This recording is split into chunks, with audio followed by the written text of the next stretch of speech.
Төгсөх сурагчийн уянга урлагийн тоглолтын урилга. Хонхны дуу шиг хөнгөн аялгуу задрах, хүүхдийн зүрхэнд хүсэл мөрөөдөл цацрах, ирээдүйн зүгт хөдөлсөн уянгад үдэш, ижи нутгийнхаа тайзнаа гэрэлтнэ. Яг дахин давтагдшгүй.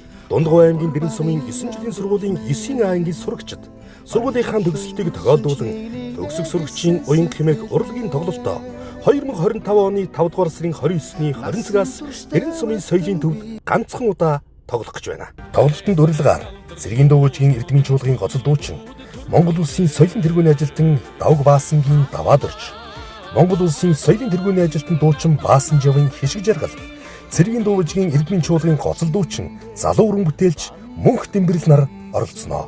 Нутаг усныхаа эрхэм үзэгч та бүхний сэтгэлдээ галтай, зүрхэндээ мөрөөдөлтэй бидний тоглолтыг таалан сойрхож, урам хайрлан бүлээн авахыг урьж байна.